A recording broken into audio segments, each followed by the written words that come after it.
Next question मेरा ये है कि आपने स्टार्टिंग में बोला था कि आपके घर वाले कंजर्वेटिव फैमिली मतलब आपकी काफी है ना, तो आपने घर वालों को कैसे कन्विंस करा बिजनेस के लिए? क्योंकि बहुत देखो। लोगों क्योंकि बहुत लोग हम्म, ना ये एक्सक्यूज बनाते हैं, बिजनेस तो करना है सर बट पापा नहीं मान रहे, मम्मी नहीं मान रही, पापा ये बोल रहे हैं, पापा बोल रहे हैं अभी पढ़ाई करो, मम्मी ये बोल रही है, तो इस मम्मी पापा को बहाना बना देते हैं। तो आपने कैसे करा? बिल्कुल सही बात है, बहुत सारे लोग ऐसे ही करते हैं। मैंने खुद ये फ़ील किया है, लेकिन होता क्या है ना कि जब हमें कोई काम करना होता है ना, वो हम करते ही हैं। एज़ अ स्टूडेंट मैं ये खुद फेस करती हूँ कि मेरे साथ-साथ और भी मेरी कुछ फ्रेंड सर्कल जो भी था, तो उन्हें जो करना होता था वो करते ही थे। लाइक आजकल के यंगस्टर्स जो हैं, उन्हें गर्लफ्रेंड, बॉयफ्रेंड बनाने हैं अपने तो बनाएँगे ना, घर वालों से पूछेंगे थोड़ी ना। या फिर करेक्ट उन्हें करेक्ट, कहीं मुझे घूमने आज तक जाना ये है। समझ नहीं आया पापा ने गर्लफ्रेंड के लिए क्यों नहीं मना करा।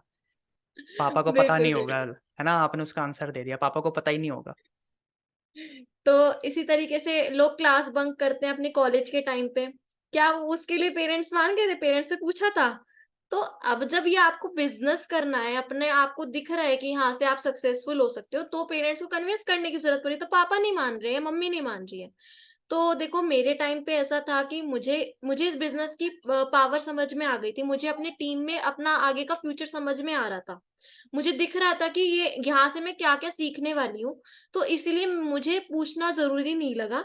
मैंने स्टार्ट किया इस बिज़नेस को और मैंने बताया उनको कि मैं ऐसे-ऐसे बिज़नेस को कर रही हूँ इस तरीके से, और मुझे पता था कि वो लोग नहीं समझेंगे क्योंकि वो लोग की जो मेंटालिटी है ना, वो हमारे टाइम के अकॉर्डिंग नहीं मैच कर सकती क्योंकि उन्होंने जो चीज़ देखी है ना, वो चीज़ वो हम लोगों से मैच नहीं करेगी कभी भी। तो जो चीज़ें चल रही हैं, जैसे चल रही हैं उसे चलने दो और आप अपना देखो कि आपको क्या दिख रहा है वहाँ पे, आपको क्या आगे का लेवल दिख रहा है कि आप यहाँ से क्या-क्या अचीव कर सकते हो और किस-किस तरीकों से कर सकते हो। ये नहीं कि आप सिर्फ मोटिवेट हो रहे हो और मोटिवेशन के चक्कर में आपने कर दिया बस उसी चीज़ को। नहीं, आपको ये पता होना चाहिए कि हाँ, इस अगर मैंने ये 2सीसी यहाँ पर कर दी, छोटी इन्वेस्टमेंट यहाँ पर कर रहा हूँ या कर रही हूँ, तो मुझे आगे के स्टेप क्या लेने होंगे, क्या मुझे करना होगा, क्या मैं उसके लिए तैयार हूँ या नहीं हूँ? सो उन चीज़ों को आपको देख के, समझ के आगे बढ़ना चाहिए और पेरेंट्स की चिंता ना करो। अगर वो देखेंगे ना एक दिन आपको बढ़ते हुए, आगे बढ़ते हुए, तो वो खुद आपको सपोर्ट करने लगेंगे इस चीज़ में। देखो मेरे साथ भी ऐसा ही हुआ, मैंने सुपरवाइज़र बनने तक भी बिल्कुल कुछ नहीं उन्हें पता था। मेरे प्रोडक्ट्स रिटेल होने लगे तो उन्हें थोड़ा-थोड़ा पता लगना स्टार्ट हुआ। उसके बाद जब मैं अचीव अपनी ट्रॉफी लेने गई थी अपने सक्सेस डे में, तो उन्हें पता चला कि हाँ यार, इतना अच्छा बिज़नेस है। उन्हें तब भी मुझे कन्विंस करना पड़ा था कि हाँ, तब मैंने उनको पहली बार कन्विंस किया था कि मुझे लेकर चलो वहाँ पर। नहीं तो क्योंकि हमारी फैमिली इतनी कंज़र्वेटिव थी, क्योंकि बाहर मैं यहाँ पर मुज़फ्फरनगर में ही कभी इतना नहीं घूमी थी। अब मैं मुज़फ्फरनगर से बिलॉन्ग करती हूँ, तो दिल्ली जाना तो बहुत बड़ी बात थी मेरे लिए। पहली बार मैं दिल्ली गई, पापा को मनाया कि मेरे साथ चलो, मुझे लेकर जाओ। तो उस टाइम पे मैंने अपने पापा को कन्विंस किया, लेकिन उससे पहले मैंने बिज़नेस के बारे में जब पूछना था, तब मैंने कन्विंस बिल्कुल नहीं किया। मुझे पता था कि मुझे इस तरीके से बिज़नेस करना है। अगर कोई लोग कहते हैं कि हमारे हम तो स्टूडेंट हैं, हम पैसे कहाँ से लाएँ? तो आप अपने अकॉर्डिंग अपने कुछ प्लान्स बना सकते हो। अपने जिसके साथ भी आप जॉइन करना चाहते हो, उसके साथ में आप कन्वर्सेशन कर सकते हो कि हम किस तरीके से 2सीसी करें। आप थोड़े से स्टार्ट कर सकते हो। भई 5 4-5 हज़ार सबके पास होते हैं। मिनिमम अमाउंट है यहाँ से स्टार्ट करने की 5,000, आप वहाँ से स्टार्ट कर लो। आप खुद के खर्चों में भी तो उड़ा ही देते हो ना।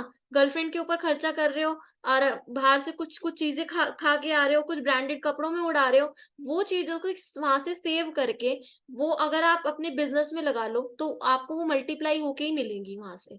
तो ये चीज़ है कि आप यहाँ से पेरेंट्स को कन्विंस करने के बारे में सोचो, जो चीज़ें जैसी चल रही हैं वैसे चलने दो और एक अपना खुद का आगे की जर्नी को डिफाइन करो, उसको सोचो कि किस तरीके से आपको करना है काम और अपना काम को स्टार्ट करो सिंपली।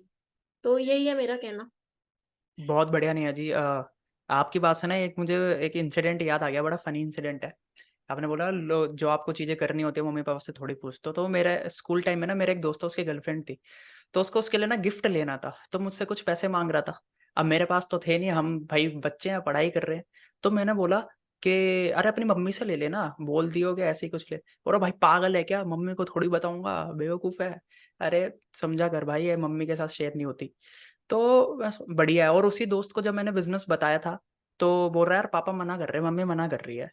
तो बिल्कुल सही चीजें बोली, देखो जो चीजें करनी होती है, मतलब अगर आपको ये बिजनेस करना है तो आपको किसी की परमिशन की ज़रूरत नहीं है, आपको खुद के डिसीज़न लेने की ज़रूरत है, ठीक है? तो बहुत सही मतलब नेहा जी, बड़ा अच्छा लगा, काफ़ी मोटिवेटिंग है आपसे बात करना क्योंकि ब बहुत लोग ये बहाना बनाते हैं और वो बहाना देखो हमसे क्या या मतलब पर्सन से नहीं, वो खुद से ही बना रहे हैं क्योंकि वो चीज़ों के लिए उनके पास सब पैसे हो जाते हैं, ठीक है? मेरा एक और फ्रेंड था, उसने जब जॉब करनी शुरू करी तो उसने आईफ़ोन लिया। तो मैंने बोला कि भाई तूने आईफ़ोन क्यों ले लिया? अबे भाई स्टैंडर्ड बढ़ता है इससे, ठीक है? और उसकी सैलरी बहुत कम थी और उसने वही है किस पे लिया ईएमआई पे लिया था। तो उसके पास मतलब लोगों के पास ये चीज़ें करने के पैसे होते हैं, वो ये सोचते हैं कि यार मैं ये इसमें पैसा इन्वेस्ट करूँ बट वो बिज़नेस में नहीं सोचते।